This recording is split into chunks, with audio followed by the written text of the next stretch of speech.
ముందుగా హెడ్లైన్స్. హైదరాబాద్లోని నందినగర్లో బీఆర్ఎస్ వర్కింగ్ ప్రెసిడెంట్ కేటీఆర్ మీడియాతో మాట్లాడారు.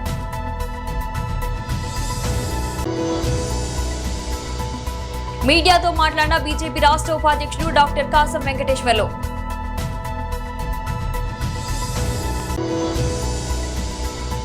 YSRCP state coordinator Sajjala Ramakrishna Reddy press meet.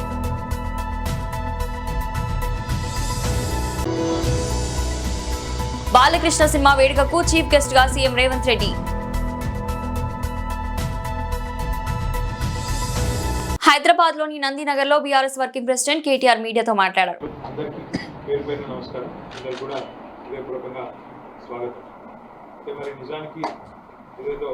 Media కార్యక్రమం లాగా అనుకోలేదు, కేవలం మనం కొంతమంది కలిసి మాట్లాడుకున్నాం అనుకున్నాం కాబట్టి చిన్నగానే చేస్తున్నాం. 29 నవంబర్ మరి పెద్దలు కేసీఆర్ గారి నిరాహార దీక్ష, తెలంగాణ వచ్చుడో కేసీఆర్ సచ్చుడో అనే నినాదంతో మొత్తం తెలంగాణ జాతిని జాగృతం చేసిన ఒక అద్భుతమైన చారిత్రక పరిణామం అనే విషయం మీ అందరికీ తెలిసింది.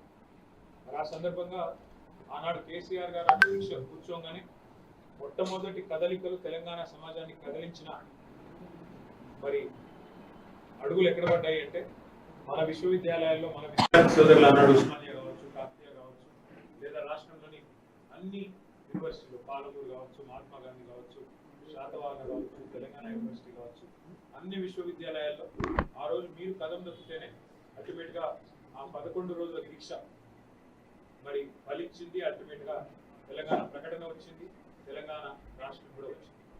నిజానికి జూన్ 2, 2014 తెలంగాణ దినోత్సవంగా ఫార్మేషన్ డేగా మనం జరుపుకుంటాం. కానీ నా మనసులో నాకున్న అవగాహన, నాకున్న ఆలోచన అయితే ఖచ్చితంగా మన అందరం కూడా దీక్ష ఫలించిన రోజు ఏ రోజైతే మనం విజయ దివస్గా జరుపుకుంటామో 9 డిసెంబర్ 2009, దాన్నే నిజంగా చెప్పాలంటే తెలంగాణ రాష్ట్ర ఏర్పాటు, తెలంగాణ ఆవిర్భావానికి కూడా కీలక ఘట్టంగా మనందరం కూడా ఒప్పుకోక తప్పని పరిస్థితి. ఆ రోజు మీరు విద్యార్థులుగా 2009 నుంచి ముఖ్యంగా 2014 వరకు కదం దొక్కిన పద్ధతి. అందులో ముఖ్యంగా శ్రీకాంతాచారి నుంచి మొదలు పెడితే వందల వేల మంది పిల్లలు ఆ రోజు మరణించిన వారు, దెబ్బలు తిన్న వాళ్ళు, గాయాల పాలైన వాళ్ళు, జైళ్ల పాలైన వాళ్ళు, వీరోచితంగా పోరాటాలు చేసిన వాళ్ళు విద్యార్థి వీరులు ఎవరైతున్నారో మీ త్యాగం, మీ పోరాటం నిజంగా కూడా అనన్య సామాన్యం. ఎన్ని రకాలుగా కీర్తించినా, అన్ని రకాలుగా పొగిడినా తక్కువనే అవుతుంది.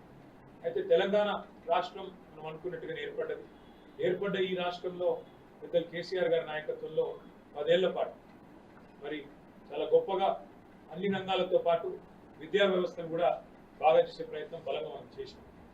అది గురుకుల పాఠశాలలు పెట్టడం అయితేనేమి, ప్రతి జిల్లాలో మరి ఆ గురుకుల పాఠశాలల్ని మళ్ళీ జూనియర్ కాలేజీగా అప్గ్రేడ్ చేయడం అయితేనేమి, బహుశా భారతదేశంలో ఏ రాష్ట్రంలో లేని విధంగా రెసిడెన్షియల్ డిగ్రీ కళాశాలలు ఏర్పాటు చేయడంలో అయితేనేమి, వాటితో పాటు జిల్లాకు ఒక మెడికల్ కాలేజీ, జిల్లాకు ఒక నర్సింగ్ కాలేజీ పెట్టడం అయితేనేమి, ఇట్లా ఎన్నో రకాలుగా విద్యారంగ విస్తృతికి, విద్యారంగ బాగుకు కేసీఆర్ గారు ప్రయత్నం చేసినారు.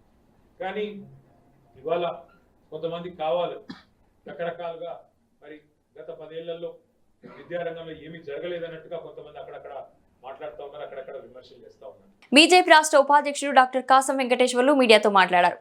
గత ప్రభుత్వం బీఆర్ఎస్ కేసీఆర్ గారి నాయకత్వంలో రైతు వేదికలు చేసినా, హరితహారం చేసినా, శ్మశాన వాటికలు కట్టించినా అన్నీ కూడా కేంద్ర ప్రభుత్వం నిధులతోటే కట్టించారు తప్ప ఆనాటి ప్రభుత్వం ఏ ఒక్క పైసను కూడా ప్రత్యేకంగా కేటాయించినటువంటి దాఖలాలు బీఆర్ఎస్ ప్రభుత్వం కేసీఆర్ గారు ఎప్పుడు కూడా చేయలేదు. ప్రతి పనిని కూడా ఇంకొక విషయం ముందరికి వచ్చేసి ఒక అడుగు ముందరికేసి కేసీఆర్ గారు మనురేగా నిధులను కూడా ఇతర పనులకు ఉపయోగించుకొని అక్కడ ఉన్నటువంటి బీద బిక్కి ప్రజలని మోసం చేసినటువంటి సర్కార్ ఏదైనా ఉందంటే అది బీఆర్ఎస్ సర్కార్. గ్రామ పంచాయతీలన్నింటినీ కూడా అప్పులలో ఉంచేసి బయటకు వచ్చినటువంటి పార్టీ బీఆర్ఎస్ పార్టీ కేసీఆర్. దాని పర్యవసానంగా సర్పంచులకు ఇప్పుడు వచ్చినటువంటి కాంగ్రెస్ పార్టీ రేవంత్ రెడ్డి పాత బకాయిలు ఇవ్వకుంటే ఆ సర్పంచులు అనేక సార్లు ఉద్యమాలు చేస్తే కొంతమంది సర్పంచులు ఆత్మహత్యలు చేసుకున్నటువంటి పరిస్థితి కూడా ఉత్పన్నమైంది ఈ కాంగ్రెస్ పార్టీ ప్రభుత్వంలో.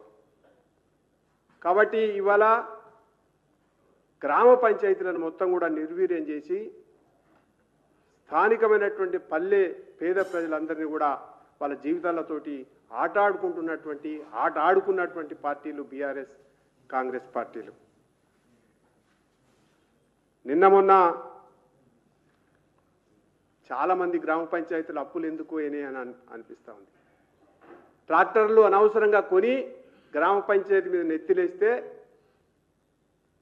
వాటిని ఈవీఎంలు అంటే బ్యాంకులకు కిస్తీలు కట్టలేక ఇప్పటికీ గ్రామ పంచాయతీలు వెలువెలలాడుతూ ఉన్నాయి. ఇంత దుర్మార్గమైనటువంటి ఆలోచనని ఆనాటి ప్రభుత్వం ఈనాటి ప్రభుత్వం గ్రామ పంచాయతీలను ఏ రాజు కూడా బయటపడేయాలి.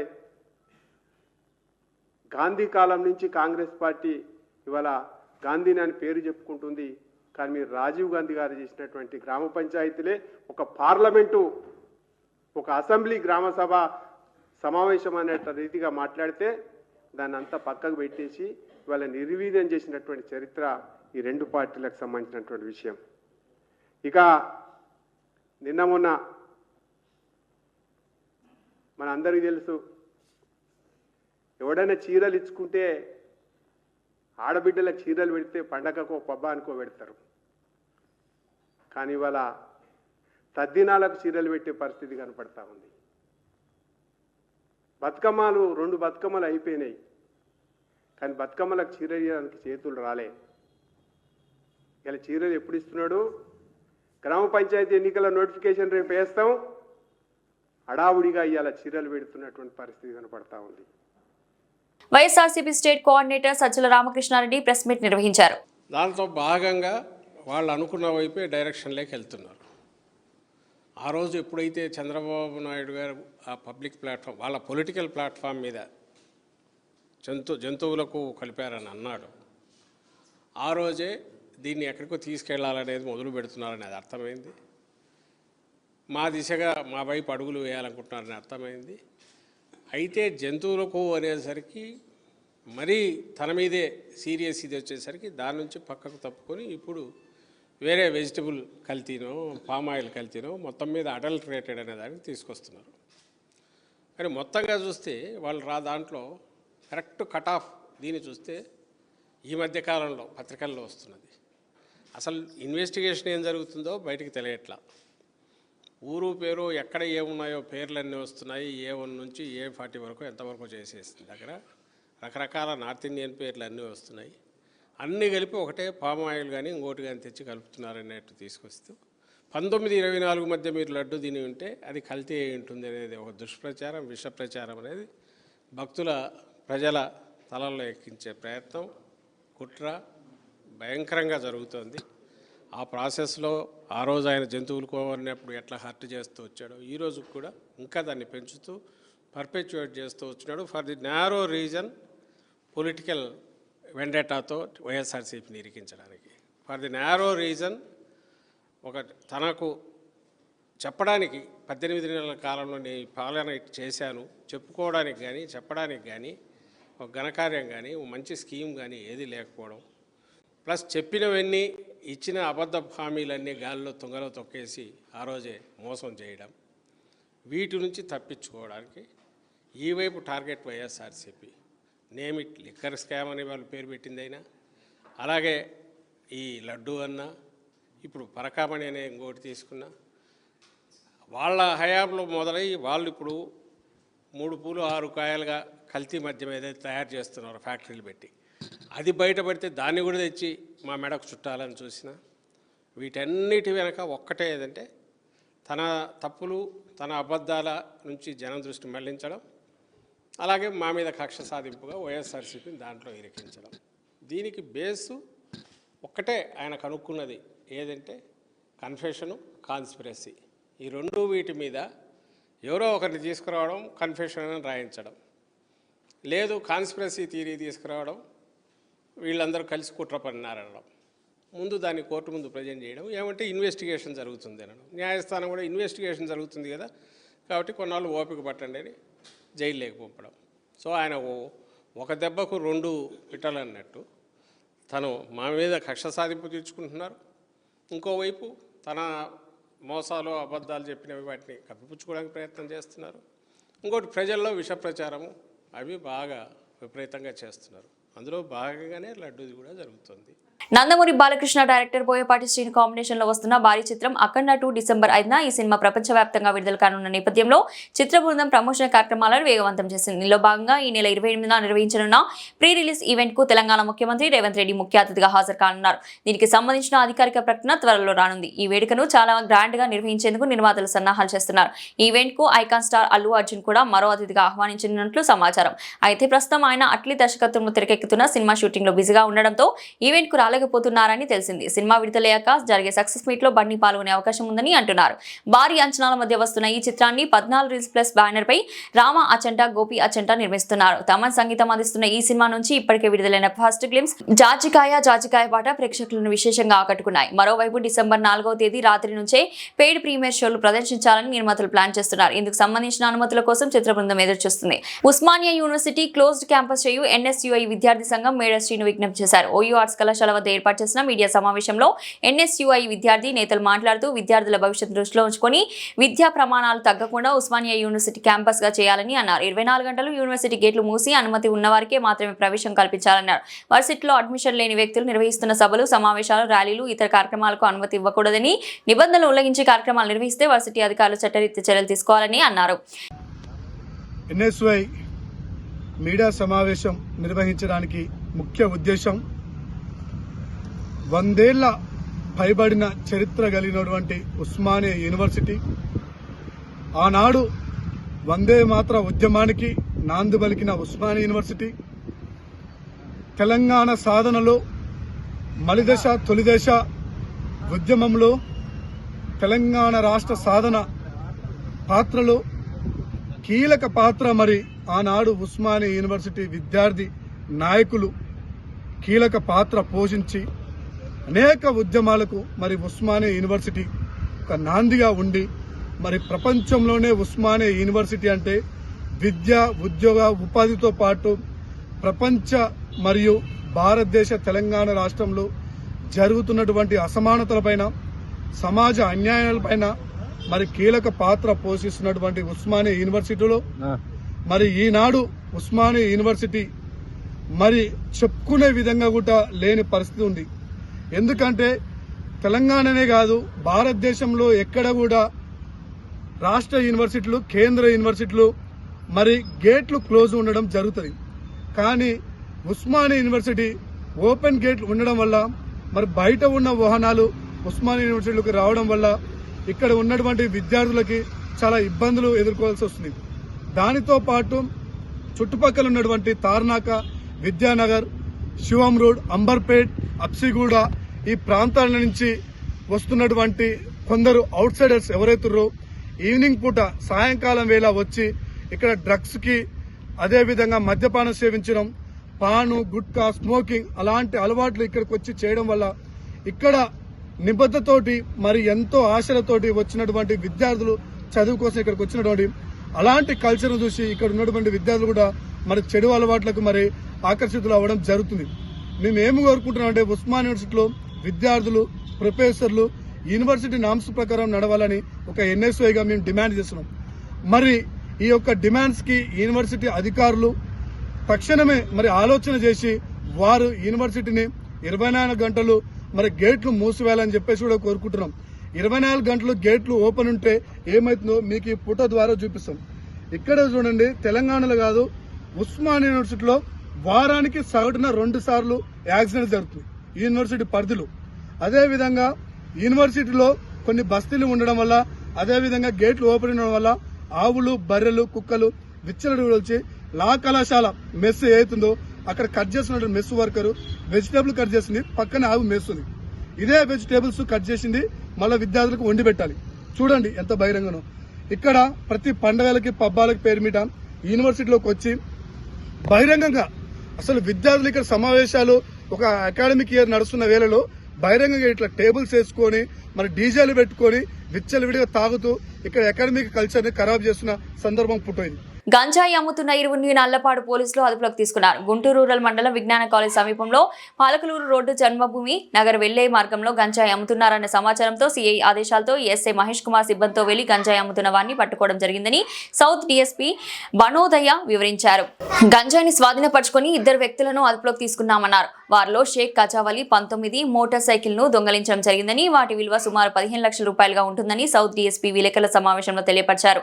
దొంగలించబడిన వాహనాలు నల్లపాడు పోలీస్ స్టేషన్ పరిధిలో 11, మేడికొండూరు పోలీస్ స్టేషన్ పరిధిలో 3, ఫిరంగిపురం, ఎడ్లపాడు, నగరికల్, తాడికొండ, పెద్దకాకాని పోలీస్ స్టేషన్ పరిధిలో ఒక్కొక్క ద్విచక్ర వాహనాలను దొంగలించారని తెలియజేశారు. వాహనాలను లంబసింగి తీసుకువెళ్లి అక్కడ అమ్మి వచ్చిన డబ్బుతో గంజాయిని కొని గుంటూరుకు తీసుకువచ్చి అమ్ముతున్నారని తెలియజేశారు. వీరితో పాటు కాజావలి భార్య మిన్ని, అత్త రేణుకలకు కూడా ప్రమేయం ఉన్నట్లు తెలియజేశారు. Press and electronic media persons కి ఎస్టర్డే అంటే నిన్న 24/11/2025 తారీఖు Nallapadu police station limits Vignan college దగ్గర పలకలూరు రోడ్లో 2 వ్యక్తులని, ఒక అతను A1 Shaik Kajavali caste by Muslim Konnuru రోడ్లో ఉంటాడు.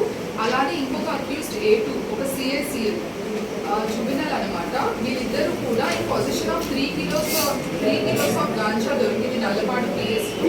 వెంటనే SIP Mahesh Kumar with the help of eagle team వాళ్ళిద్దరిని కూడా అప్రిహెండ్ చేయడం జరిగింది.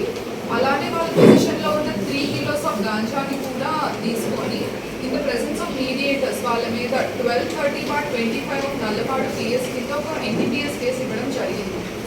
సో ఇందులో వీళ్ళు ఒక టిపికల్ మోడస్ ఆపరెండీని ఉపయోగిస్తారనమాట. ఇందులో ఏంటంటే ఈ Shaik Kajavali age 21 years caste by Muslim అతను, అలానే ఈ CACL జుబినల్ ఇద్దరు కూడా with another accused Guntur town ఇంకా సరౌండింగ్ ఏరియాస్లో ఎస్పెషల్లీ చౌడవరం, దాసరిపాలెం, బోయపాలెం ఇంకా Guntur town in and around ఏరియాస్లో వీళ్ళు ఇంటి దగ్గర పార్క్ చేసినవి లేదా షాప్స్ అండ్ ఎస్టాబ్లిష్మెంట్స్ దగ్గర పార్క్ చేసిన 2 wheelers ని దొంగలించడం with the help of Renuka and Minnie. వీళ్ళిద్దరికి రిలేటివ్స్ అవుతారు. వైఫ్ అండ్ అత్త ఆఫ్ షేక్ కాజావలి. వీళ్ళ 5గురు కూడా Guntur in and around 2 wheelers ని దొంగలించి వాటిని మంగళగిరి, గుంటూరు టౌన్, తాడికొండలో వాటిని తనఖా అంటే వీటిని తాకట్టు పెట్టి వచ్చిన డబ్బుల్ని వీళ్ళ సొంత ఖర్చులకి వినియోగించుకోవడమే కాకుండా ఇందులో కొన్ని 2 wheelers వేటికైతే నేమ్ ప్లేట్స్ ఉండవు, ప్రాపర్ డాక్యుమెంటేషన్ ఉండదు, ఈ 2 wheelers ని వాళ్ళు ఉపయోగించి on road Lambasingi, Araku valley వరకు వెళ్ళి అక్కడ గుర్తు తెలియని వ్యక్తుల దగ్గర గాంజాని కొనుక్కొని మళ్ళీ ఆన్ రోడ్ లారీ ట్రాన్స్పోర్టేషన్ కానీ బస్ ట్రాన్స్పోర్టేషన్ కానీ ఉపయోగించి గుంటూరు వచ్చి ఈ సోకాల్డ్ గాంజాని చిన్న చిన్న ప్యాకెట్స్ 10 grams ప్యాకెట్స్గా చేసి వీటిని local bus stand, railway station ఇంకా కాలేజెస్ చుట్టుపక్కల ఏరియాల్లో అమ్మడం జరుగుతుంది. ఇదే మోడస్ ఆపరేటివ్ని వీళ్ళు గత 6-7 monthsగా చేస్తున్నారు. అయితే ఈగల్ టీమ్ ఇచ్చిన ఇన్ఫర్మేషన్ మేరకు ఈ 4గురిని కూడా పట్టుకోవడం జరిగింది. అబ్స్కాండింగ్లో ఉన్న ఇంకొక A5 అబ్స్కాండింగ్లో ఉన్నారు.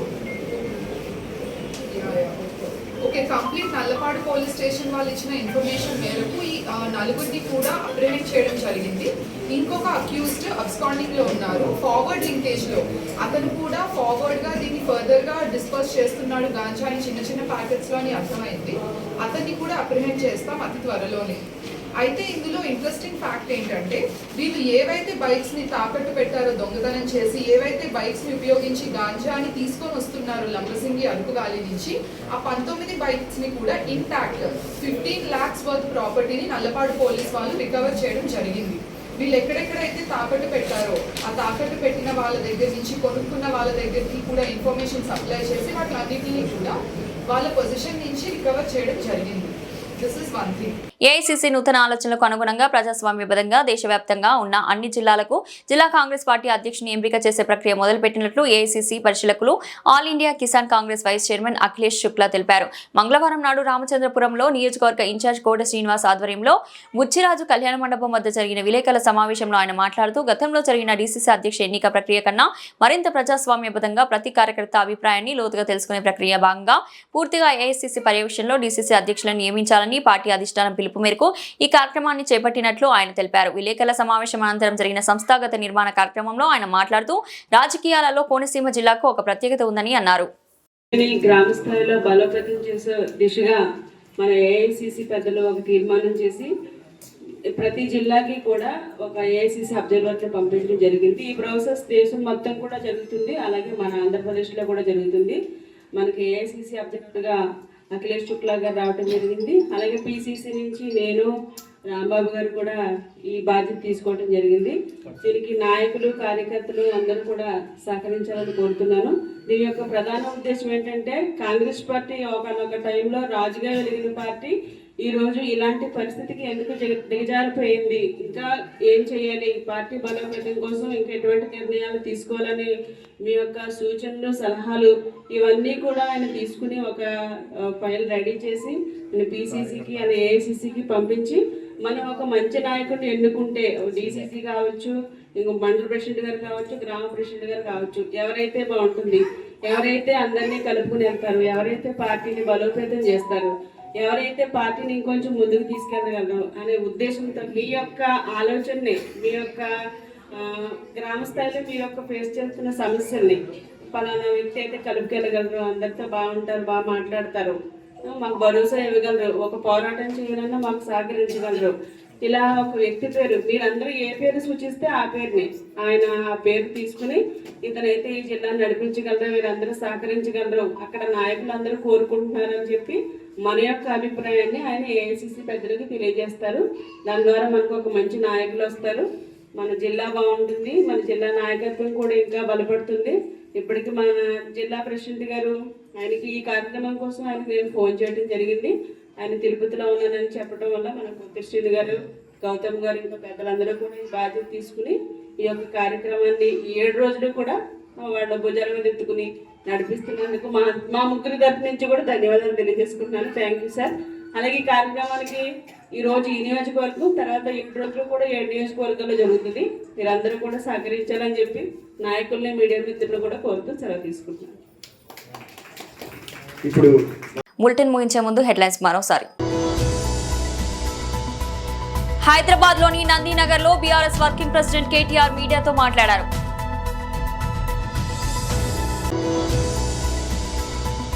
మీడియాతో మాట్లాడిన బీజేపీ రాష్ట్ర ఉపాధ్యక్షుడు డాక్టర్ కాసం వెంకటేశ్వర్లు.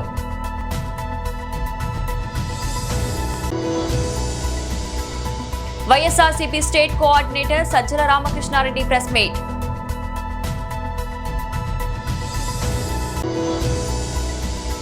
బాలకృష్ణ సినిమా వేడుకకు చీఫ్ గెస్ట్ గా సీఎం రేవంత్ రెడ్డి.